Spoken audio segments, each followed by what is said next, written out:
الله الرحمن الرحيم وسارعوا إلى مغفرة من ربكم وجنة عرضها السماوات والأرض أعدت للمتقين.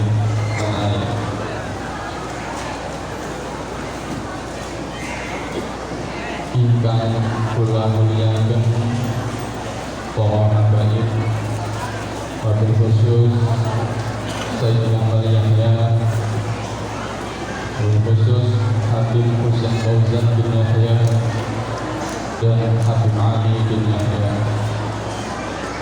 Yang saya muliakan para kiai, para ustaz, yang saya hormati para bapak, para ibu jamaah Masjid Kebon Radi yang saya hormati.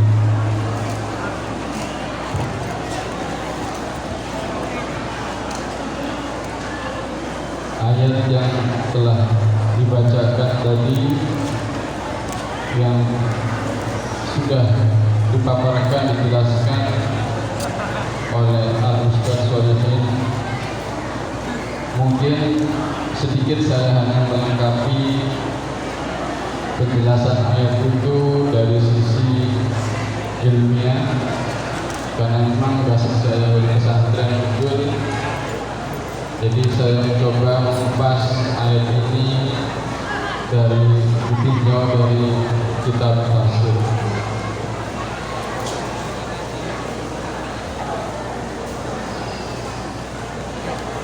Surat Al-Imran ayat 133 ini memang surat yang sering, ayat yang sering dibacakan oleh Sayyidina Muhammad Al-Mukarram, di samping ayat-ayat yang lain seperti Qul in kuntum, kemudian Zahara fasadu fil barri, ada lagi wa minan nasi may yashri.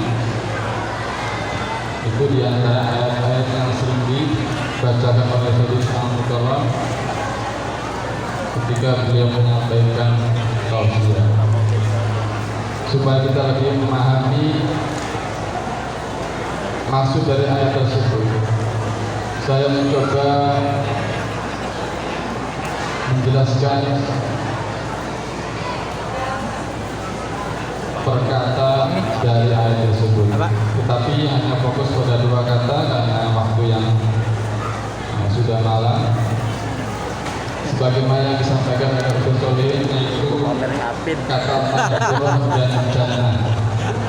Maghfirah diartikan ampunan, sedangkan jannah itu artinya surga.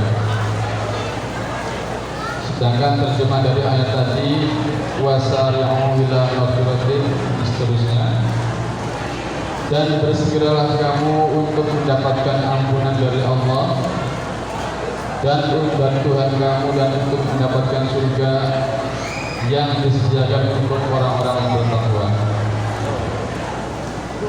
Lafaz maghfirah dan jannah ini bukan hanya disebut secara bersandingan di dalam ayat ini saja, termasuk dalam ijazul Quran atau kemujizatan Al-Quran. Susunan kata, pengulangan kata, bahkan jumlah huruf, jumlah kata, itu semua menunjukkan kemujizatan Al-Quran yang telah banyak dibuktikan oleh para ilmuwan. Lafaz maghfirah dan jannatin itu bersandingan bukan hanya dalam ayat ini saja. Di beberapa ayat ada juga yang disebutkan bersandingan.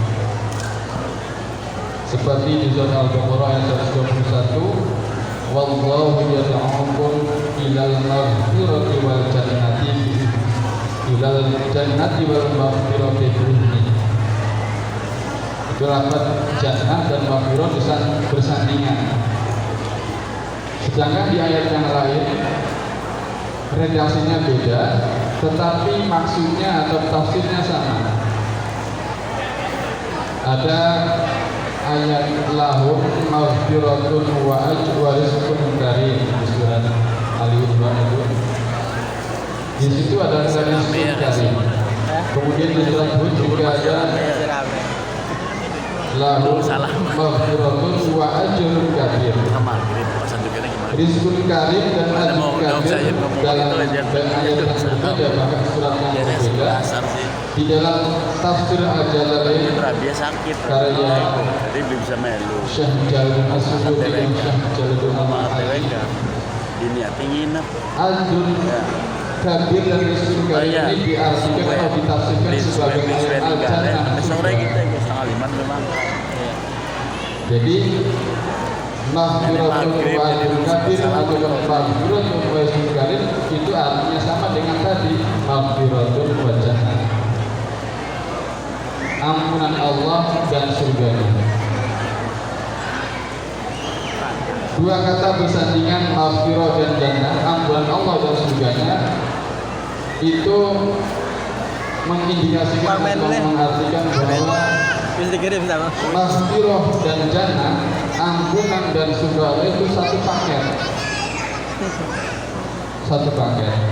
Artinya untuk mendapatkan surga Allah harus terlebih dahulu mendapatkan ampunan Allah. Karena maghfirah Allah, ampunan Allah menjadi kunci untuk mendapatkan surganya. Kemudian untuk lebih jelasnya pengertian daripada maghfirah yang sesungguhnya disebutkan di dalam kitab Murah Labid, tafsir Murah Labid karya Syekh Nawawi Banten, seorang ulama yang mendunia, dikenal di seluruh dunia Islam dengan berbagai macam karyanya yang dibaca di seluruh, mungkin hampir pondok pesantren di Indonesia, yaitu diantaranya kitab Syarah Safinatun Najah, ya. Itu yang tengahnya Syarahnya Safinah, kemudian Syarah Sulh Taufik dan sebagainya. Itu banyak sekali karya-karya beliau diakui oleh dunia. Dalam kitab tersebut kata maghfirah itu ditafsirkan oleh banyak ulama dengan berbagai macam penafsiran.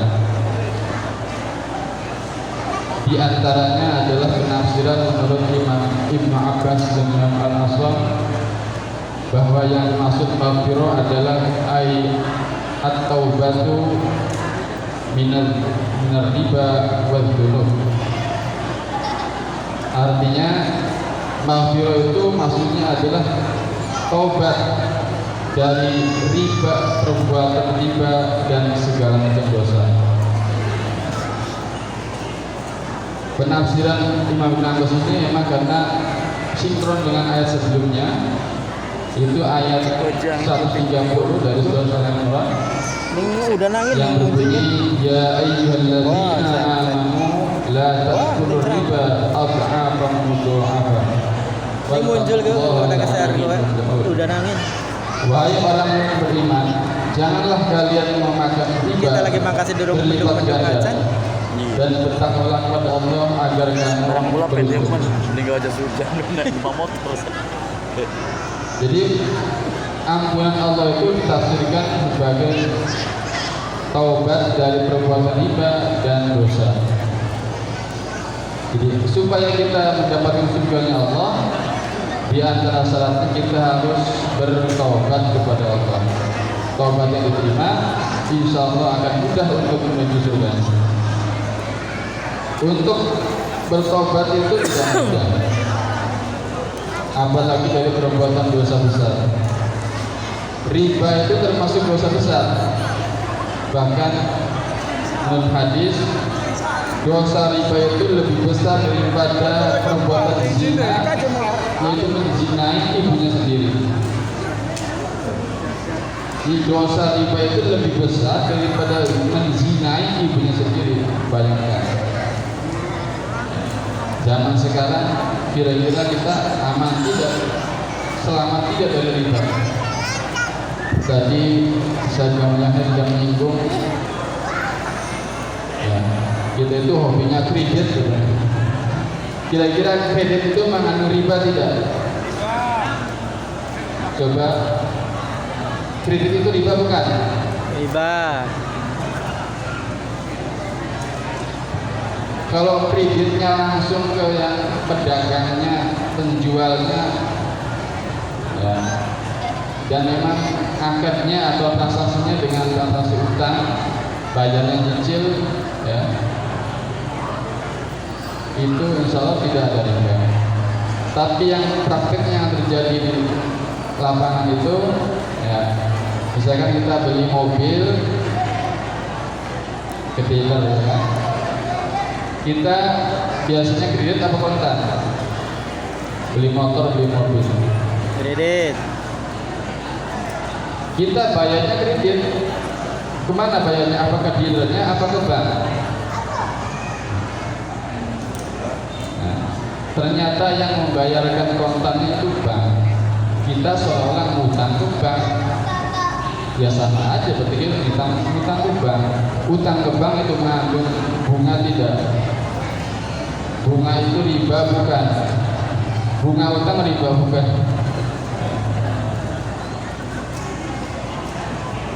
Itu hanya gambaran saja, silakan Bapak Ibu yang menilai sendiri gitu ya. Apalagi kalau langsung hutang ke bank itu sangat jelas. Lah saya mah nggak pernah kredit, nggak pernah minjam ke bank. Saya mah cuma deposito atau nabung saja. Itu juga belum tentu aman dari riba. Ya. Karena seolah-olah kita namanya membantu orang lain untuk praktek riba. Sudah masuk ke kategori hadis wa mukilah, ya, orang yang memberi makan riba sama juga tuh. Jadi sebenarnya zaman akhir dan sekarang itu kita itu susah untuk terhindar dari riba.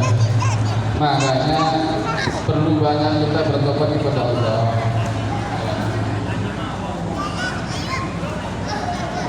Ya, berusaha untuk bertobat kepada Allah sebisa mungkin menghindari riba.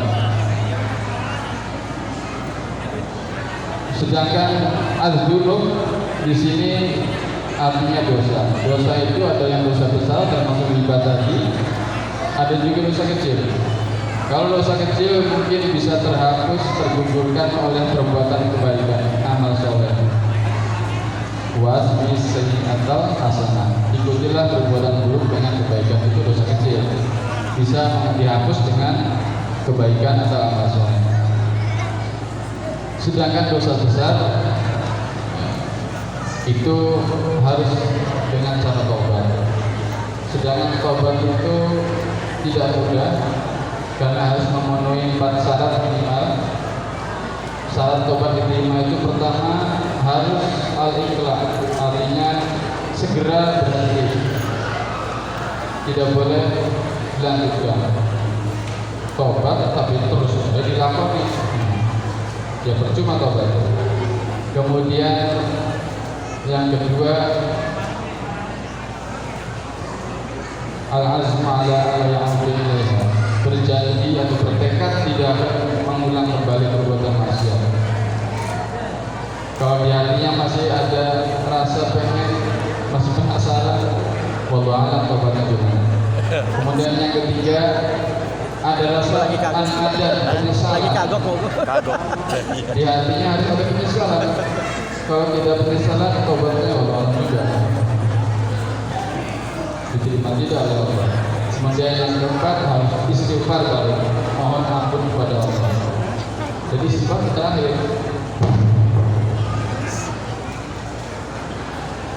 Kalau punya sanggutan, punya hak pada orang lain, ditambahi syarat yang kelima, yaitu harus memenuhi hak orang yang pernah kita ambil haknya atau pernah kita zalimi, harus meminta maaf, minta diampuni. Kalau memang harus dibalas, harus siap dibalas. Gitu. Kemudian kalau kita punya hutang kepada Allah, contohnya seperti sholat yang ditinggalkan, zakat yang sudah dikerjakan, tunaikan, maka wajib dibayar hutang sholatnya, hutang zakatnya. Baru insya Allah tobatnya diterima. Kalau sudah tobat diterima, insya Allah mendapatkan wajan nanti arduha samawati wal, baru insya Allah ada harapan, berharapan. Belum tentu ya, harapan. Ada harapan untuk masuk surga. Mudah-mudahan kita semua termasuk orang-orang yang diberikan hidayah untuk bertobat kepada Allah Subhanahu wa taala dan tobat diterima oleh Allah Subhanahu wa taala sehingga kita diharapkan dimasukkan ke dalam surganya. Amin ya rabbal alamin. Mungkin itu saja yang saya sampaikan, mudah-mudahan ada manfaatnya. Untuk selanjutnya ada penampilan dari santri putri muncul, mudah-mudahan bisa menginspirasi dan memotivasi orang tua agar menghantarkan anak-anaknya pesantren. Itu saja, kurang lebih mohon maaf. Assalamualaikum warahmatullahi wabarakatuh. Waalaikumsalam warahmatullahi wabarakatuh.